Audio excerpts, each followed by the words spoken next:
नमस्कार, स्वागत है आपका बीरेंद्र स्टडी मैथ पर। दोस्तों, मैं हूं बीरेंद्र यादव और आज रिमाइंडर थ्योरम से फल प्रमेय की कुछ जो पॉइंटें बची थीं, आज उन्हीं को हम पूरा करेंगे।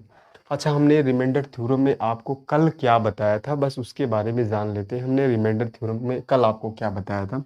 हमने ये कहा था कि अगर 18/5 है, 18 को हम 5 से भाग कर रहे हैं, तो हमारा क्या होगा? रिमाइंडर कितना होगा? +3 के निकल के आएगा। लेकिन हमने एक बात आपको ये बताई थी इसमें कि हम नेगेटिव रिमाइंडर और पॉजिटिव रिमाइंडर दोनों का प्रयोग करेंगे, लेकिन जो फाइनली आंसर होगा हम पॉजिटिव रिमाइंडर में देंगे। अगर हम पॉजिटिव की बात करते हैं, पॉजिटिव रिमाइंडर की अगर बात करते हैं, तो हम ये कहते हैं कि 5 दिया 15 प्लस का 3 रिमाइंडर निकल के आया। और एक हम अगर नेगेटिव रिमाइंडर की बात करते हैं, तो हम ये कहते हैं 5 चौक 20 माइनस का कितना निकल के आया? 2 रिमाइंडर निकल के आया। 1 माइनस का 2, 1 प्लस का 3। लेकिन हम रिमाइंडर माइनस में नहीं लिख सकते हैं, इसलिए हमने आपको क्या बताया था कि जो हमारा डिवाइज़र है, इसमें 5 का -2 कर देंगे, कितना आ जाएगा? रिमाइंडर निकल कर 3 आ जाएगा। जो हमारा पॉजिटिव रिमाइंडर था, फाइनली रिमाइंडर प्राप्त हो गया। कहने का मतलब रिमाइंडर थ्योरम को हम नेगेटिव नहीं लिख सकते, क्योंकि रिमाइंडर थ्योरम नेगेटिव नहीं होता है। हम माइनस रिमाइंडर और प्लस रिमाइंडर दोनों का प्रयोग करेंगे। अच्छा, एक बात हमने देखा, इन दोनों का जो सम है, इन दोनों का जो सम है, वही क्या हो रहा है? डिवाइज़र के बराबर है। वही ये 5 के बराबर है। 3 और 2 कितना हो रहा है? 5 हो रहा है। तो कहने का मतलब कि हम इन चीज़ों को ऐसे आसान बनाते हैं। अच्छा, हम नेगेटिव रिमाइंडर का प्रयोग करते क्यों हैं? इसलिए करते हैं, हम नेगेटिव रिमाइंडर का प्रयोग इसलिए करते हैं कि चीज़ों को हम आसान बनाते हैं। जैसे हम क्या करते हैं, 95 कोई संख्या है, इसको अगर हम 12 से भाग कर रहे हैं, तो हम क्या कहते हैं, अगर हमें जल्दी निकालना है तो हम क्या करते हैं, 12 अट्ठे 96। 12 अट्ठे 96 हुआ, कितना निकल के आया? माइनस का 1 रिमाइंडर निकल के आया। कितना आया? माइनस का 1 रिमाइंडर आया। लेकिन आप कहोगे कि आपने तो ये कहा था कि रिमाइंडर थ्योरम कभी भी नेगेटिव नहीं हो सकता। तो हम ये कह रहे हैं कि हम ये जो हमारा 12 है, 12 में से क्या करते हैं, 1 घटा लेते हैं। उसके बाद हमारा क्या रिमाइंडर निकल के आता है? 11 निकल के आता है। यही पॉजिटिव रिमाइंडर हो जाता है। इसका क्या मान हो जाता है? 11। 11 निकल के आएगा। अगर हम इसको ऐसा करते हैं, देखो, जल्दी के लिए हमने किया, 12 अट्ठे 96 -1 निकल के आया, 12 में से घटा दिए, 1 11 निकल गया यार, जो डिवाइजर है। तो आप अगर ऐसे करते तो कितना करते? 82 84 84 करते, 84 को करते तो कितना निकल के आता? 11 निकल के आता, जो ये अभी निकल के आया। तो कहने का मतलब निगेटिव रिमाइंडर का प्रयोग हम इसलिए करते हैं कि चीज़ों को हम आसान बना देते हैं। तो ये तो कहानी कल की थी, लेकिन आज हम क्या करेंगे, हम उससे थोड़ा आगे बढ़ेंगे। कल हमने आपको क्या बताया था? भाज्य बराबर भाजक भागफल धन शेषफल।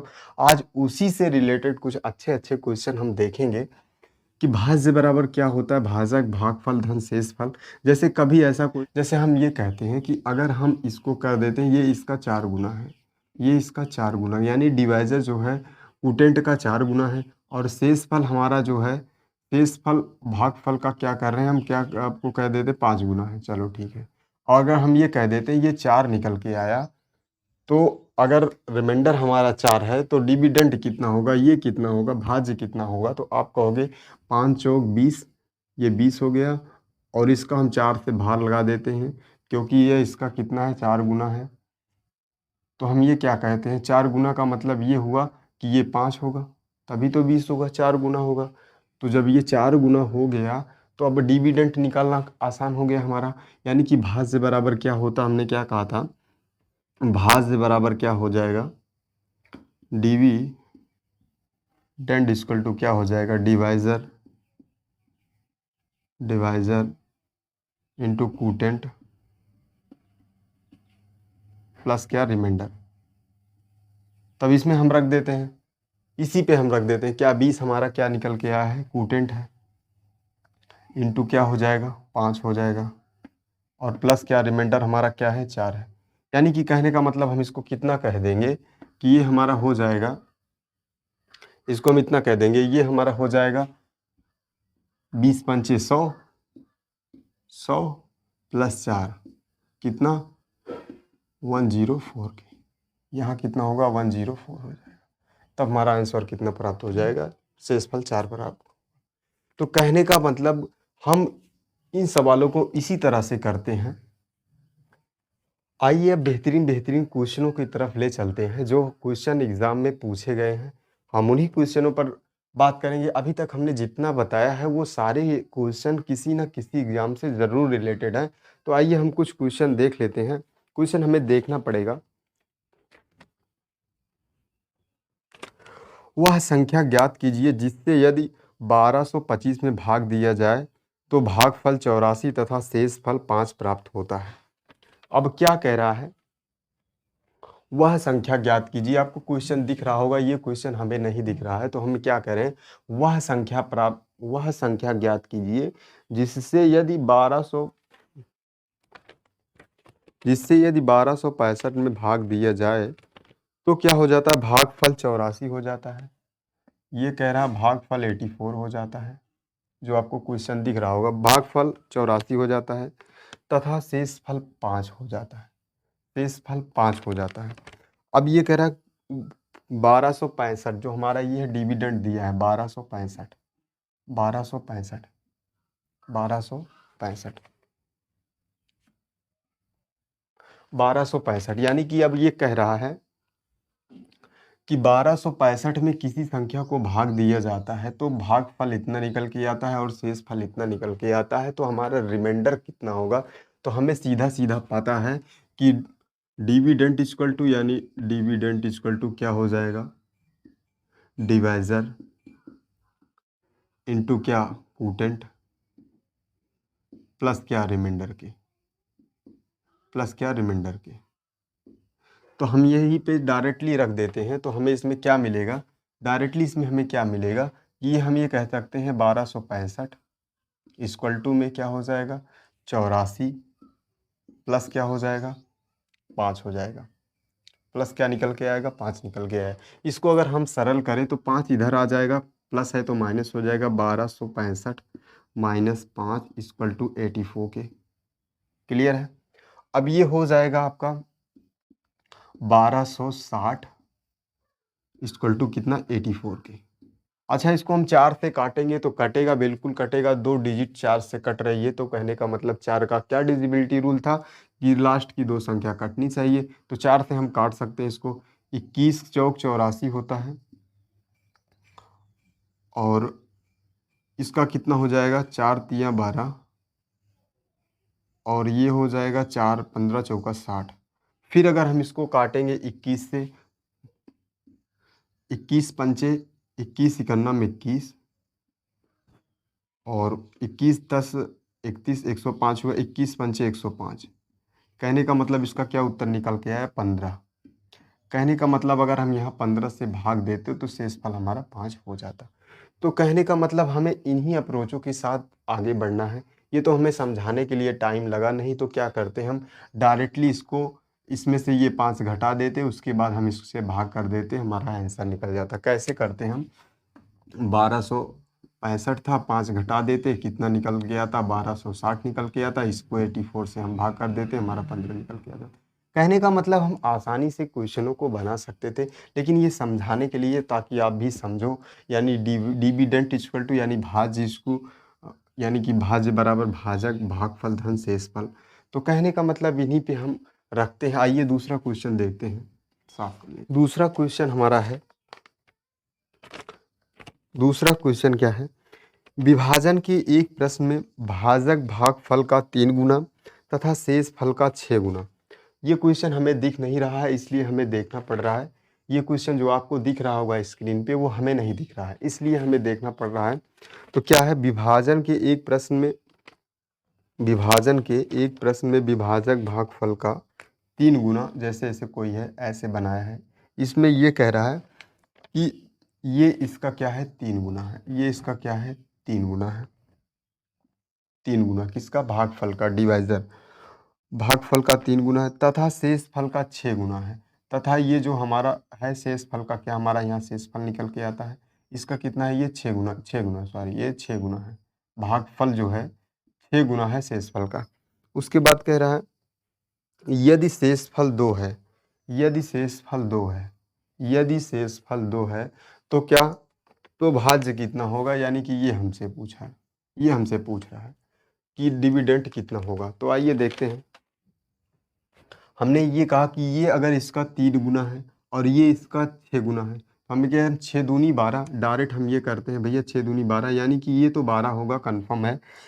6 दूनी 12 यानी कि भागफल जो हमारा निकल के आया, कूटेंट जो निकल के आया, इसको क्या बोलते हैं, कूटेंट, कूटेंट यानी भागफल। और इधर जो होता है डिवाइजर होता है, क्या डिवाइजर, ये क्या होता है, डिवाइजर। और ये हमारा जो है, ये हमारा क्या है, डिविडेंड है, डिविडेंड यानी भागफल, यानी भाज्य, सॉरी भाज्य है ये भाज्य है। और ये हमारा क्या है, भाजक है, भाजक है। और ये हमारा क्या है, भागफल है। और ये रिमाइंडर यानी शेषफल है। तो कहने का मतलब सीधा सीधा हम ये समझ लेते हैं इसमें कि अगर ये इसका 6 गुना है तो ये 12 हो गया, अगर ये 12 हो गया, ये इसका 3 गुना है, तो हम ये कहते हैं कि ये कितना हो जाएगा, 4 हो जाएगा।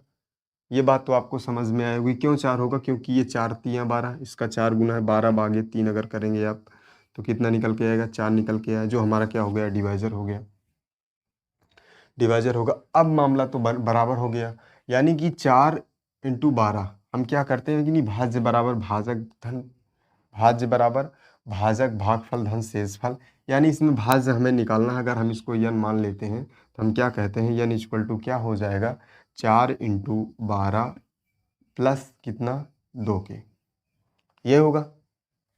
यानी कि यन की वैल्यू कितना हो गई, 50, 12 चौक 48 तो 50, यानी कि यन का मान जो हमारा निकल के आएगा यहाँ, क्या निकल के आएगा, 50 निकल के, जो हमारा भाज्य होगा। तो उम्मीद है आपको ये बात समझ में आई होगी। आई होप, मैं कोशिश कर रहा हूँ कि आपको और बेस्ट दूँ। और उम्मीद ये है कि शायद यूट्यूब पे आपको इस तरह से नहीं मिला होगा। अगर आपको मिला है तो अच्छी बात है, आप अच्छे से पढ़ाई कीजिए। और रिकॉर्ड जो था यार यूपीएसआई के लिए, मैं उन बच्चों को, यूपीएसआई के जो बच्चे हैं उनको मैं बस इतनी ही बात बोलना चाहूँगा। खैर मेरा भी परफॉर्मेंस उतना अच्छा था, लेकिन फिर भी सिलेक्शन जब नहीं हो पाता है ना, तो फिर बहुत सारी बातें उठने लगती हैं। तो मैं इतना ही बोलना चाहूँगा यूपीएसआई के बच्चों को कि तुम्हें तुम्हारी जीत मुबारक, तुम्हें तुम्हारी जीत मुबारक, जश्न तो मेरी हार का होगा। तुम्हें तुम्हारी जीत मुबारक, जश्न तो मेरी हार का होगा। हारते तो बहुत लोग हैं एग्जाम में, हारते तो बहुत लोग हैं एग्जाम में, लेकिन शायद ही हमसा कोई हारा होगा। तो इसी के साथ आइए आगे बढ़ते हैं। अपना आपा कभी भी मत खोइए, बढ़ते रहिए आगे, प्रयास करते रहिए, सफल हम जरूर होंगे।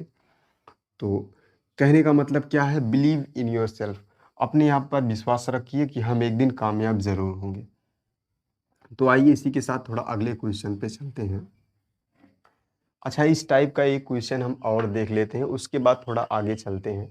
क्योंकि यहाँ ऐसा है कि हमें क्वेश्चन नहीं दिख रहा है, तो हमें देखना पड़ रहा है क्वेश्चन, जो आपको क्वेश्चन स्क्रीन पर दिख रहा होगा। अगला क्वेश्चन क्या है,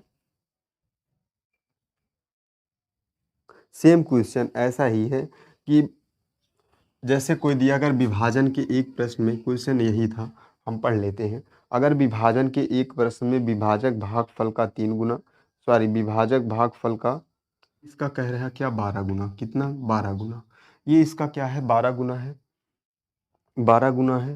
तथा शेष फल का 5 गुना है, तथा क्या है, शेष फल का, ये यहाँ शेष फल होता है, ये इसका क्या है, 5 गुना है, ये क्या है, 5 गुना है। यदि शेष फल 36 है, यदि शेष फल क्या है, 36 है, यदि शेष फल 36 है तो भाज्य कितना होगा। तो हमें ये पूछ रहा है भाज्य कितना होगा। यानी कि अगर इसको हम कहते हैं यन मान लेते हैं, तो सबसे पहली बात होती 36 इंटू 5 करेंगे तो कितना हो जाएगा, 6 पंचे 30 और 6 त्रिक 18, 5 तिया 15 3 18, यानी 180 जो हमारा कूटेंट निकल के आया। उसके बाद हम ये कहते हैं अगर इसको हमें निकालना होगा तो हम इससे 12 से भाग लगा देते हैं। तो 12 इक्के 12 कितना हो जाएगा, 12 इक्के 12, 12 6 18, 12 पंचे 60, यानी कि ये 15 निकल के आया। अब हमें ये पता है तो हम ये कहते हैं 15 इंटू 180 प्लस कितना, 36 के। अगर हम इसको जोड़ लेते हैं तो हमारा क्या हो जाएगा, n की वैल्यू प्राप्त हो जाएगी, यही तो होगा n इक्वल टू। तो हम ये कहते हैं 15 गुणे 18 प्लस 36 अगर करेंगे तो 18 पंचे 90, 18 इक्की 18, 18 8 ये 27 हो जाएगा, 0 प्लस 36 ये हो जाएगा 2736। ये हमारा आंसर निकल के आएगा कितना, 2736।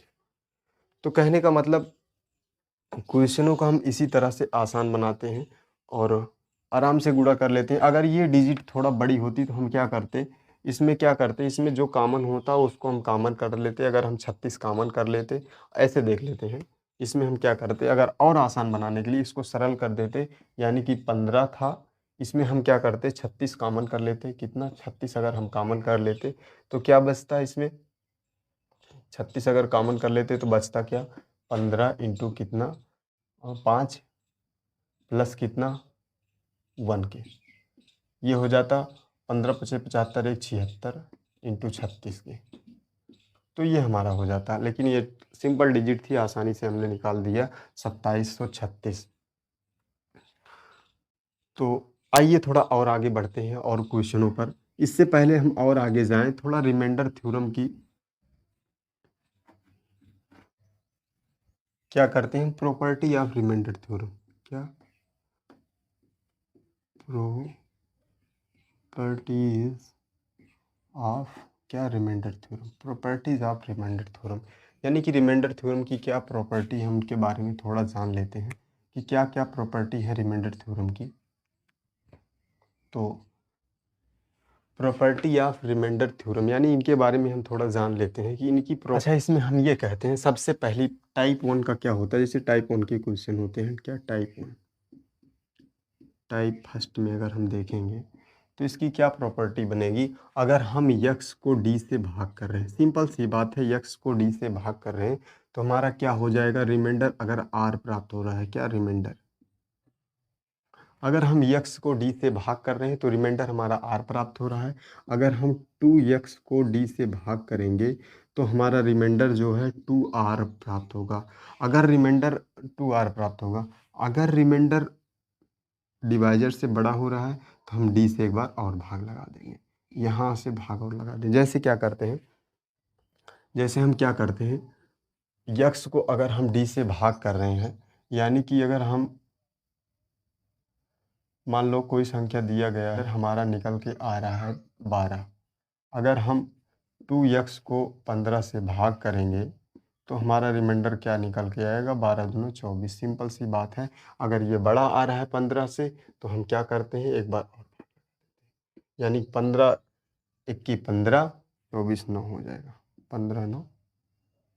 तो कहने का मतलब आसानी से, यानी कि अगर हम यक्स को डी से भाग कर रहे हैं तो रिमाइंडर 12 प्राप्त हो रहा है, 2x को अगर हम 15 से भाग करेंगे तो रिमाइंडर 24 प्राप्त होगा, 100% प्राप्त होगा। ये एक प्रॉपर्टी हमने बेसिक प्रॉपर्टी बताई आपको।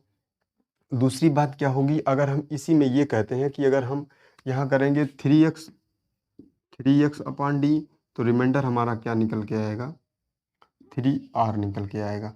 कहने का मतलब ये एक बेसिक प्रॉपर्टी है, इसी तरह इसका क्रम बढ़ता चला जाएगा। अगर यहाँ 4 होगा तो रिमाइंडर 4r हो जाएगा। अगर हम यक्स को डी से भाग कर रहे हैं तो रिमाइंडर r प्राप्त हो रहा है, अगर बड़ा होगा तो हम एक बार भाग और लगा देंगे। अभी हम जब क्वेश्चनों पर इसको अप्लाई करेंगे तो आपको अच्छे से समझ में आएगा। और दूसरी क्या बात होती है इसमें, यही चीज़ अगर हम यक्स स्क्वायर को डी से भाग करेंगे तो रिमाइंडर भी हमारा क्या यक्स स्क्वायर होगा। और उसके बाद अगर हम यक्स क्यूब करेंगे, डी से भाग करेंगे तो रिमाइंडर हमारा क्या यक्स क्यूब होगा। अभी हम क्वेश्चनों पर जब अप्लाई करेंगे तो आपको ये चीज़ें अच्छे से समझ में आएगी।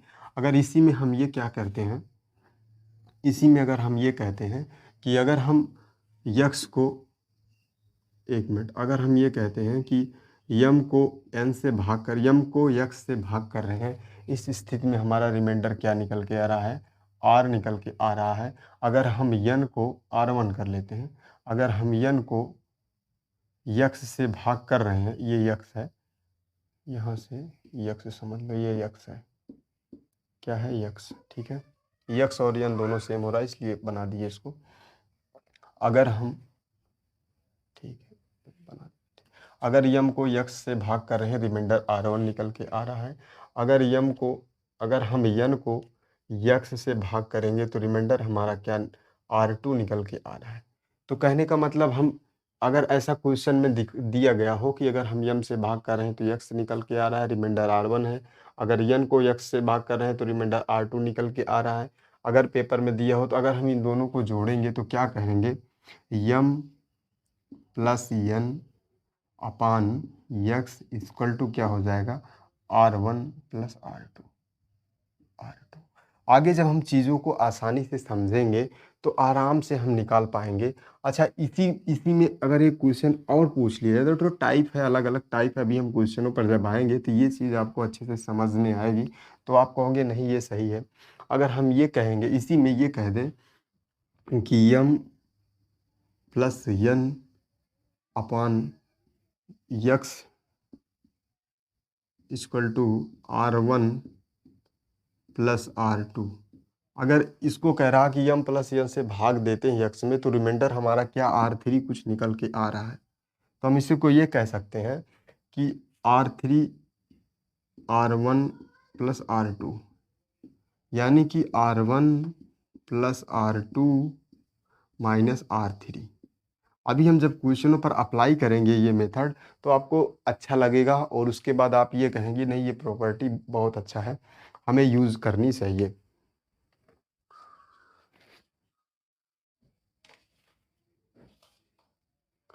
अच्छा, क्वेश्चन हम देख लेते हैं। क्वेश्चन क्या है, जब किसी प्राकृत संख्या यन को 8 से विभाजित किया जाता है, कोई यन है उसको अगर 8 से भाग किया जाता है, कोई संख्या आपको दिख रहा होगा, क्वेश्चन हमें नहीं दिख रहा है। यन को अगर 8 से भाग किया जाता है, यन को 8 से अगर भाग किया जाता है, यन को अगर 8 से, कोई संख्या यन है उसको अगर 8 से भाग दिया जाता है तो हमारा इस स्थिति में क्या है, रिमाइंडर जो है 9 निकल के आ रहा है। रिमाइंडर हमारा क्या निकल के आ रहा है, 9 निकल के आ रहा है। रिमाइंडर हमारा क्या निकल के आ रहा है, शेषफल जो 9 निकल के आएगा। प्रॉपर्टी जो हमने बताई आपको उसी पे देखना है, यानी कि यन को अगर हम क्या कर रहे हैं 8 से भाग दे रहे हैं तो रिमाइंडर हमारा क्या निकल के आ रहा है, कितना निकल के आ रहा है, 9 निकल के आ रहा है। 9 निकल के आ रहा है, शेषफल 9 बचता है। 2n को 8 से विभाजित करने पर शेषफल क्या होगा, यानी कि 2n को 8 से क्या होता है, विभाजित करने पर शेषफल क्या होगा। तो आप सीधा सीधा देख के कहोगे कि यार ये वही प्रॉपर्टी है, यानी कि n को अगर x से भाग कर रहे हैं तो रिमाइंडर हमारा 9 निकल के आ रहा है। अगर 2n को भाग करेंगे तो रिमाइंडर भी दुगना हो जाएगा, यानी कि 8 दूनी 16 हो जाएगा। लेकिन अगर बड़ा हो रहा है तो हम 8 से एक बार भाग और लगा देंगे। सॉरी, ये 9 था, ये 9 है, 9 दूनी 18 हो जाएगा, 18 हो जाएगा। कहने का मतलब हम इसका दुगना कर देंगे रिमाइंडर का। ये क्या निकल के यहाँ रिमाइंडर लिख रहे थे हम, हाँ यहाँ क्या रिमाइंडर लिख रहे थे। तो कहने का मतलब इस रिमाइंडर भी दुगना हो जाएगा अगर हम 2n से भाग करेंगे। तो 9 दूनी कितना हुआ, 18। अगर 18 को 8 से भाग कर रहे हैं, 8 दूनी 16 प्लस कितना निकल के आया, रिमाइंडर 2। हमेशा प्लस में रिमाइंडर होता भी है। अगर हम इसी क्वेश्चनों को ऐसे करते, इसमें क्या कहा था कि 8 को अगर हम n से भाग कर रहे हैं तो रिमाइंडर 9 निकल के आ रहा है। अगर उसी संख्या 2n को इससे भाग कर रहे हैं, यानी कि n इक्वल टू क्या कह रहा था, 8। सिंपल जब हल करते 8x, अगर हम इसको x मानते तो 8x प्लस कितना 9 के। ऐसा क्यों करते, क्योंकि भाज्य बराबर भाजक, भाज्य बराबर भाजक भागफल धन शेषफल। अगर उसी संख्या, यानी उसी संख्या क्या क्या मतलब 8 से विभाजित करते तो शेषफल क्या होता, तो शेषफल, हाँ, अगर इसी संख्या को क्या 2n से भाग करते, 2n का मतलब कितना हुआ, 2 इंटू 8x प्लस 9। तो हम ये कहते 9 दूनी 18x प्लस 9 अपान कितना, ये जो था 8।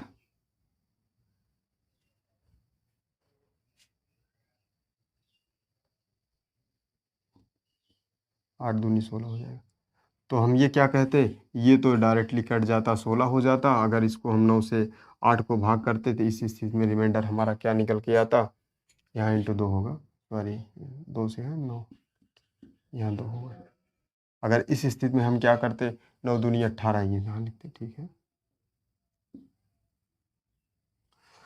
यानी कि अगर हम 2 से गुणा करते यहाँ से 2n, तो 9 दूनी यहाँ 8 दूनी 16 हो जाएगा, फिर 9 दूनी 18 हो जाएगा। अगर इसको 8 से हम भाग करते तो इस स्थिति में रिमाइंडर हमारा क्या 2 निकल के आता। लेकिन हम डायरेक्टली इन क्वेश्चनों को ये क्या किए कि भैया अगर डायरेक्टली किए कि अगर x को n से भाग कर रहे 9 आएगा, अगर 2n से कर रहे हैं रिमाइंडर भी दुगना हो जाएगा, 2 हो जाएगा। अगर यहाँ 4 होता तो रिमाइंडर 4 हो जाता। आइए हम दूसरा क्वेश्चन चलते हैं। n है, n को 12 से विभाजित किया जाता है तो शेषफल 8 प्राप्त होता है, सॉरी शेषफल 4 बचता है। यदि n को 12 से विभाजित किया जाता है, आप बताना इसको आंसर। n को 12 से विभाजित किया जाता है तो शेषफल क्या निकल के आता है, 4 निकल के आता है। यदि उसी संख्या को 8n से डिवाइड किया जाए, 8n से डिवाइड किया जाए तो क्या हो जाएगा उसी संख्या को, तो रिमाइंडर क्या हो जाएगा। तो आप सीधा सीधा आप बोलेंगे कि यार रिमाइंडर का भी 8 गुना हो जाएगा, रिमाइंडर का भी 8 गुना हो जाएगा। ये 8 दिया है तो 8 चौक कितना हो जाएगा, 32 हो जाएगा। ये रिमाइंडर डिवाइजर से बड़ा हो रहा है तो हम इसको भाग लगा देंगे 12 से, तो यानी कि 12 दूना 24, 12 तियाँ 36, माइनस के क्या निकल के आया, 4 निकल के आया। माइनस का रिमाइंडर अगर 4 के निकल के आए तो आप कहोगे कि रिमाइंडर कभी भी नेगेटिव नहीं हो सकता। इस स्थिति में आप करोगे कि 12 माइनस 4, 12 माइनस 4 कितना हो जाएगा, 8 हो जाएगा। ये हमारे सवाल का उत्तर होगा, 8 4 12। तो अगर हम ऐसे करते तो 12 तियाँ 36, 12 दूना 24, 24 8 कितना हो जाता, 32 हो जाता। तो कहने का मतलब ऐसे ही था, डायरेक्टली हम हल करते। अगर सिंपली हल करते तो सिंपली कैसे हल करते हम उसको भी देख लेते हैं। सिंपली हम ये हल करते कि n इक्वल टू कितना हमें दिया गया है, 12x प्लस कितना कर देते 4 के, क्योंकि भाज्य बराबर भाजक भागफल धन शेषफल। 8n की बात होती है तो हम यहाँ करते 12, 8 इंटू 12 कर देते 12x प्लस के 8 इंटू 4, ये हो जाता कितना 32, 32 प्लस यहाँ करते 12 अट्ठे 96x हो जाता। इसको सेम नंबर से डिवाइड करते, सेम नंबर का मतलब 12 से, ये तो ये कट जाता, ये जो हमारा बचता ये क्या हो जाता, हमारा रिमाइंडर हो जाता। तो कहने का मतलब हम इन क्वेश्चनों को डायरेक्टली सॉल्व करते हैं, या ना कि इतने हम सिर्फ मौखिक में देख लेते हैं कि अगर n को 12 से भाग कर रहा है, रिमाइंडर 4 बच रहा है, अगर उसका 8 गुना है तो रिमाइंडर भी 8 गुना हो जाएगा, 4 गुना होता तो रिमाइंडर 4 गुना हो जाता, 3 गुना है तो रिमाइंडर भी 3 गुना हो जाता। तो कहने का मतलब ऐसे बड़े बड़े सवालों को हम आसान बनाते हैं। यूपीएसआई में भी इस तरह से एक क्वेश्चन पूछा गया था, आपकी बार आपने देखा होगा। तो आइए थोड़ा और आगे बढ़ते हैं, आगे और क्वेश्चन लेते हैं। तो कहने का मतलब रिमाइंडर थ्योरम की अगर एक बार आपने प्रॉपर्टी समझ ली,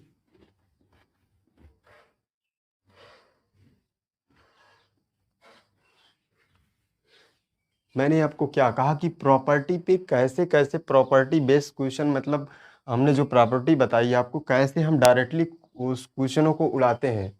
कोई भी क्वेश्चन होता है छोटे से बड़े लेकर हम आराम से प्रॉपर्टी का यूज करके खटाक से क्वेश्चन को बनाते हैं। इससे हम अपने मन में ही क्वेश्चन को उड़ा सकते हैं। आइए अगला क्वेश्चन हम देखते हैं। सेम टाइप का क्वेश्चन था, खैर ये बात तो आपको समझ में आई होगी, आप और क्वेश्चन बनाइएगा।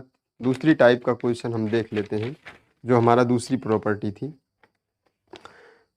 क्या कह रहा है क्वेश्चन, दो अलग अलग संख्याओं को 19 से भाग देने पर शेषफल क्रमशः 16 व 11 प्राप्त होता है। दो अलग अलग संख्याएं, मतलब कोई अलग अलग संख्या है, उसको अगर हम भाग कर रहे हैं 19 से, तो शेषफल जो हमारा क्या है, अलग अलग प्राप्त हो रहा है। यानी ये यहाँ कह रहा है कि हम प्रॉपर्टी पे चलेंगे, लेकिन ये हम समझाने के लिए आपको बता दे रहे हैं कि अगर दो अलग अलग संख्याएं हैं, 19 से हम इसको क्या कर रहे हैं, विभाजित कर रहे हैं, तो इस क्रम में शेषफल क्या हो रहा है, एक में 16 निकल के आ रहा है और दूसरे में क्या निकल के आ रहा है, 11 निकल के आ रहा है।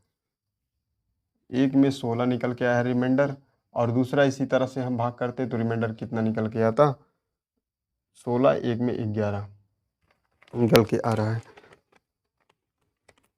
यदि संख्याओं के योग को सेम नंबर से यानी कि 19 से भाग देने पर यानी संख्याओं के योग को 19 से भाग देने पर शेष फल क्या होगा। इस स्थिति में हम ये क्या कहते हैं आपको कि हमें यार डायरेक्टली क्वेश्चनों को उड़ाना है, तो हम इस स्थिति में क्या कहेंगे कि हमने आपको एक प्रॉपर्टी बताई थी, अगर जब दो रिमाइंडर निकल के दिया जाए तो हम दोनों रिमाइंडरों को जोड़ लेते हैं। यहाँ हमें कुछ करने की ज़रूरत नहीं, हमें क्वेश्चन पे डायरेक्टली अप्रोच करना है, अपने प्रॉपर्टी के साथ अच्छे से पहुँचना है। तो हम ये कहते हैं कि जो R1 है हमारा, R1 और प्लस R2, यानी R1 और R2 दोनों को हम क्या करते हैं, जोड़ देते हैं। यहाँ R1 कह रहा है 16 निकल के आया, R2 कह रहा है 11 निकल के आया। दोनों का हम जोड़ते हैं तो कितना हो जाएगा, 27 हो जाएगा। दोनों को क्या कर रहे हैं, जोड़ने पे क्या निकल के आ रहा है, 27 आ रहा है। लेकिन अगर हम 27 को सेम नंबर से भाग देंगे, सेम नंबर का क्या मतलब होगा, इसमें क्या कहा था, 19 से डायरेक्टली हम ये क्या कहते हैं, 19 से हम भाग कर देते हैं। डायरेक्टली क्या कह रहा है, 19 से अगर हम भाग देंगे तो शेषफल क्या होगा। तो 19 से हमें भाग देने के लिए क्या करना होगा, 19 को 19 दूना 38, यानी 19 यानी 27/19 अगर हम कर रहे हैं तो क्या होगा, 19 दूना 38 से 9 गए 17 में से 9 गए 8 हो जाएगा, और यहाँ 2 से ये 8 ही होगा, 27। तो क्या कहने का मतलब क्या हुआ, रिमाइंडर हमारा 8 निकल के। अगर हम निगेटिव लेते तो 27 से बड़ा नंबर लेते, लेकिन हमें 27 से 19 ही करना, 19 और 8 कितना होगा, 27 होगा। तो कहने का मतलब इन हम क्वेश्चनों को डायरेक्टली उड़ाते हैं प्रॉपर्टी से। अगर हम सिंपली इसको करते तो हम सिंपली शायद कुछ इस तरह से कर रहे होते कि यहाँ पे अगर हम किसी नंबर को क्या कर रहे हैं, 16 से कोई नंबर था, मान लो हम इसको 19 से भाग दे रहे हैं, यन को अगर 19 से भाग रहे हैं, 16 आएगा तो यन इक्वल टू हम क्या करते, 19 यहाँ हम x मानते, x प्लस 16 करते। उसके बाद फिर क्या करते, यहाँ पे फिर दूसरा कोई नंबर दिया था, उसको हम क्या करते, 19 x प्लस कितना 11 करते। तो हम इसको अगर जोड़ते, इनका योग करते, तो हम ये कहते कि यार ये तो 19 कॉमन हो जाएगा, 19x कॉमन हो जाएगा। और इसको हम दो नंबर थे तो एक में y ले लेते, एक में x ले लेते, हाँ इसको हम y कर लेते हैं, x प्लस वाई हो जाता, प्लस के क्या हो जाता, 27 हो जाता। अगर इसी को हम क्या करते, सेम नंबर से भाग देते, सेम नंबर का मतलब 19 से, तो ये 19 से 19 कट जाता और x और 27/19 हो जाता। इसका मान कितना हो जाता, 8 निकल के आता। कहने का मतलब हर एक स्थिति में इसका आंसर सिंपल ही आता, लेकिन हमें ये तरीका से नहीं करना, हमें डायरेक्टली तरीकों से क्या करना, अपने प्रॉपर्टी पे ध्यान देनी है कि हम दोनों रिमाइंडरों को जोड़ के उसके बाद अगर बड़ा हो रहा है 19 से तो 27 से, 27 में 19 का एक बार और भाग लगा देंगे, हमारा आंसर निकल के आ जाएगा। तो आइए हम तीसरे क्वेश्चन की ओर बढ़ते हैं। क्या है क्वेश्चन अगला,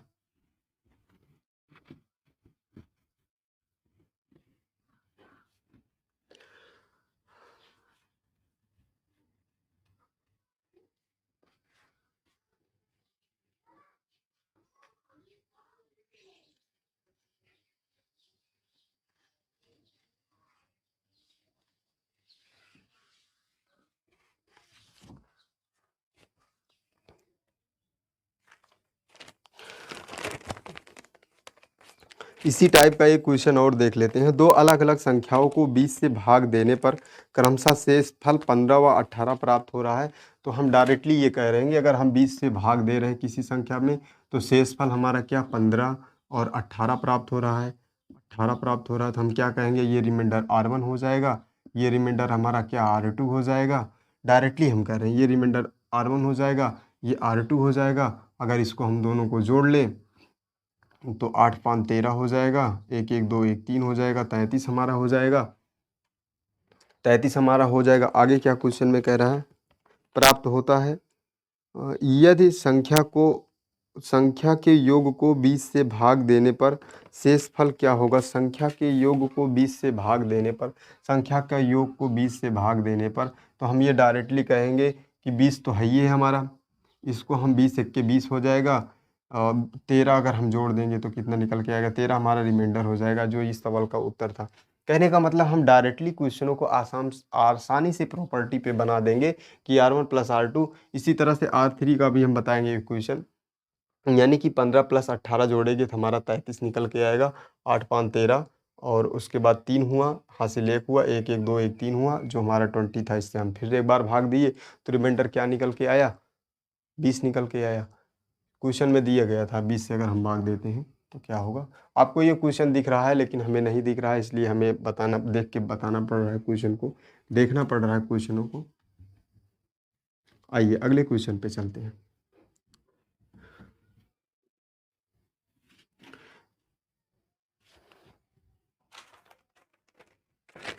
देखा हम प्रॉपर्टी का यूज़ करके कैसे क्वेश्चनों को उड़ाते हैं। आप इसी तरह से और कोई सीजीएल, सीपीयू जो एसआई का एग्ज़ाम हुआ, उसमें काफ़ी ऐसे क्वेश्चन पूछे गए थे। आप और एसएससी 10+2 का भी क्वेश्चन उठाएँगे, तो उसमें भी एसएससी का एक 10+2 का एक क्वेश्चन था, मुझे याद आ रहा है।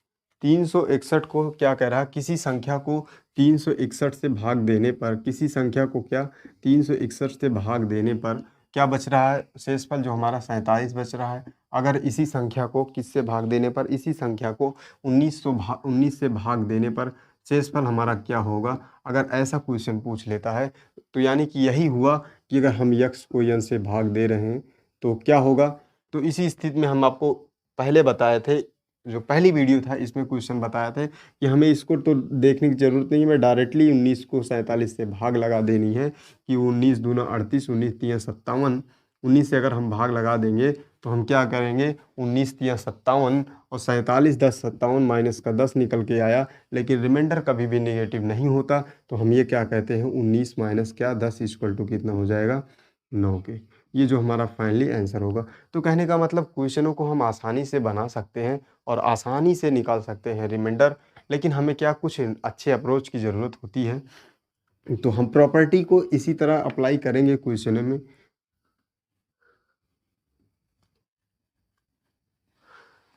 तो इसी तरह हम प्रॉपर्टी का यूज़ करेंगे और चुटकियों में क्वेश्चन को बनाएंगे। आइए हम एक दूसरी टाइप देख लेते हैं, चौथी टाइप हमारी जो है, चौथी टाइप जो हम बता रहे हैं क्वेश्चन में क्या दिया गया है। यदि किसी यदि किसी संख्या को यदि किसी संख्या को एक निश्चित भाजक से भाग देने पर शेषफल 40 प्राप्त होता है, यदि दूसरी संख्या को उसी निश्चित भाजक से भाग देने पर शेषफल क्या हो रहा है? 29 प्राप्त हो रहा है। पहले में क्या कह रहा है? शेषफल क्या 40 प्राप्त हो रहा है। दूसरे में क्या कह रहा है? शेषफल 29 प्राप्त हो रहा है। अगर ये रिमाइंडर R1 था, ये रिमाइंडर क्या था? R2 था, ये R2 था। इतनी सी बात है। प्रॉपर्टी पर आप जाना, बहुत ज़्यादा बारीकी से आप समझना। हम इसको सिंपली भी बता दे दिए हैं कैसे आपको करना है। अगर हम भाज्य बराबर भाजक भागफल धन शेष पर, लेकिन हमें वहाँ पे जाने की ज़रूरत नहीं है, क्योंकि एग्ज़ाम में एक एक सेकंड बचाना ज़रूरी होता है। हम प्रॉपर्टी पर ही जाएंगे। उसके बाद कह रहा है 29 प्राप्त होता है यदि दोनों संख्या के योग, यानी ये दोनों संख्या के योग को जोड़ लेते हैं, दोनों संख्या के योग को उसी निश्चित भाजक से भाग देने पर शेषफल 25 प्राप्त होता है। अगर हम इसको भाग देंगे तो कोई अलग रिमाइंडर आके क्या R3 निकल के आएगा, जो कितना प्राप्त होता है? 25 प्राप्त होता है। 25 प्राप्त होता है। तो भाजक का मान ज्ञात कीजिए। तो क्या कह रहा है? भाजक का मान बताइए आप क्या होगा। इस स्थिति में हम ये क्या कहेंगे? अगर 3 रिमाइंडर दिया हुआ तो ये कह रहा है अगर इन दोनों को जोड़कर हम जो नंबर से भाग कर रहे थे उसी नंबर से अगर भाग करेंगे तो हमारा रिमाइंडर 25 निकल के आया। ये एक अलग पार्ट था। तो हम इसको क्या करेंगे? सिंपल सी बात है, हम इसमें ये कहेंगे कि पहली बात तो हम इन दोनों रिमाइंडरों को R3 जो का R3 का मान था, इसको हम इधर लिख लेते हैं। क्या R3 जो हमारा रिमाइंडर था, R3 निकल के कितना आया था? R3 निकल के आया था भैया 25 प्राप्त होता है। ये हमारा क्या होता है? 25 प्राप्त होता है। इसको हम अलग निकल लिए। हम ये कह रहे हैं इन दोनों को जोड़कर हम देखते हैं निकलता कितना है। R1 plus R2, R1 plus R2, R1 plus R2 को हम जोड़कर देखेंगे निकलेगा कितना? 9 4 2 6 यानी 69 निकल गया है। 69 को अगर हम क्या कह रहे हैं? सेम नंबर से भाग दे रहे हैं तो रिमाइंडर क्या प्राप्त हो रहा है? 20 प्राप्त हो रहा है। यानी कि कहने का इसका ये मतलब है अगर 69 को हम क्या कर रहे हैं? किसी भाग कर रहे हैं तो क्या शेषफल हमारा 20 प्राप्त हो रहा है। लेकिन हम क्या कहेंगे? शेषफल हमारा 20 कब प्राप्त होगा? 69 में हम कोई नंबर को घटा दें और 20 प्राप्त हो जाए। तो हम ये कहेंगे इस स्थिति में कि यार ये एक ही संख्या संभव हो सकती है। ये 69 में से 20 को घटा देते हैं। 69 में से कितना? 20 को अगर हम घटा देते हैं तो कितना बचेगा? इसमें से 9 बचेगा, ये 4 बचेगा, यानी 4 9 बचेगा। तो यार ये 49 ही एक ऐसी संख्या होगी, हम डायरेक्टली ये कह देंगे कि यार 49 ही एक ऐसी संख्या होगी, 49 ही एक ऐसी संख्या होगी, क्या यहाँ 49 होना चाहिए, 49। अगर 49 को हम एक बार कहेंगे तो हमारा रिमाइंडर 20 निकल के आएगा। तो कहने का मतलब प्रॉपर्टी हमारी क्या बनी, हमने बताया था आपको R1 प्लस R2 माइनस कितना R3 के, जो हमारी प्रॉपर्टी पे निकल के आया ये। तो हमने क्या किया, R1 R2 को जोड़ दिया 69 हुआ, और इसमें से कितना हुआ 25, कितना था, सॉरी ये क्वेश्चन में कुछ अलग था, ये 25 बच रहा था, यहाँ अगर 25 बच रहा था तो हमें 69 में से 25 को घटाना होगा, कितना 69 में से 25 को घटाना होगा, 25 को हम घटाएंगे अगर यहाँ से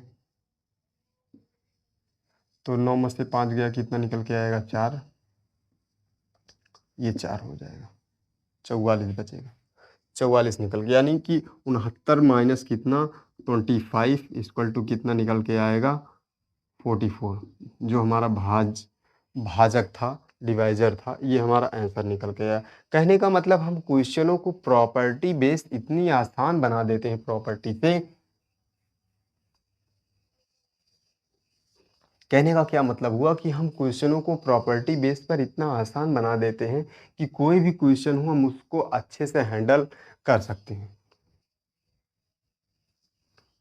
कोई भी क्वेश्चन हो उसको हम क्या करते हैं अच्छे से हैंडल कर सकते। चलो इतना बहुत है। कहने का मतलब आप क्वेश्चन बनाइए, अगर आपको ये लग रहा है अभी तक हमने जो पढ़ाया है, आपको अगर लग रहा हो कि हमने जो भी पढ़ाया, अगर आपको कहीं भी डाउट हो रहा हो कि यार ये क्वेश्चन गलत है, तो आप हमें इस नंबर पे इन्फॉर्म कर सकते हैं, जो हमारा नंबर है आपको दिख रहा होगा, यहाँ हम लिख भी दे रहे हैं 9452814692।